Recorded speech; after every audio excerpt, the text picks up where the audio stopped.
La diapositive suivante, la 8, parle des espaces communautaires. Alors les espaces communautaires, ce sont essentiellement les forums. Quand on dit communauté, on veut dire des gens qui se réunissent autour d'un centre d'intérêt. À ne pas confondre avec les réseaux sociaux, qui sont des gens qui se réunissent parce qu'ils sont semblables. Une communauté, ce sont des gens différents qui ont la même problématique, par exemple une maladie.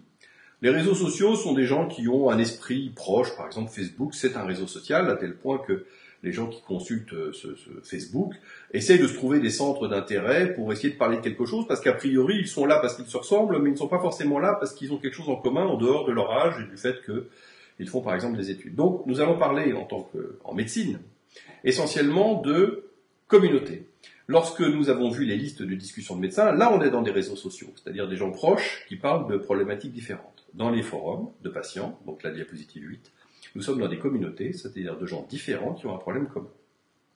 C'est un très beau travail qui a été fait, présenté sur le site winon.net, et dans lequel l'auteur a vraiment sué. Il a été sur les forums, il a compté les messages, il a regardé si les messages étaient bien en accord avec l'objet. Et il a eu des surprises et il nous les fait partager, et c'est vraiment très intéressant. L'image est normalement meilleure en haute définition, je ne pouvais pas la faire trop grande sur cette diapositive. N'hésitez pas à aller sur le site winon.net pour trouver cette carte des forums et l'étudier plus attentivement. Vous voyez qu'en matière de santé, vous avez un énorme carré, qui est le carré Doctissimo, qui est le site leader en termes de trafic, et dans lequel, en fait, la santé ne représente qu'un petit carré. Si vous regardez, c'est la partie en haut à gauche du grand carré Doctissimo, qui est la partie uniquement santé. Le reste se disperse entre différents dialogues concernant aussi bien le féminin, le bien-être, la sexualité, mais la partie purement santé est assez minoritaire.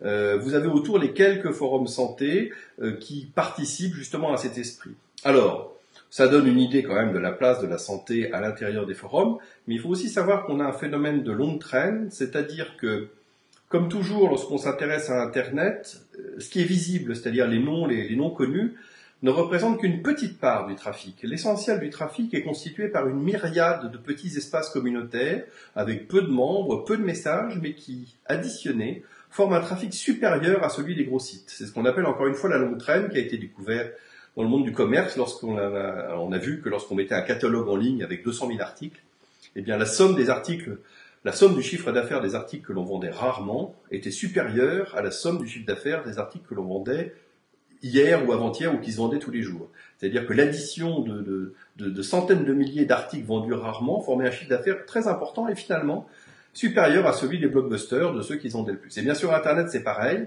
Lorsque vous avez un site qui est un phare dans son domaine, il ne faut pas oublier que globalement, il ne représente qu'une petite partie du trafic, parce que l'essentiel est fait de la fédération de nombreux sites.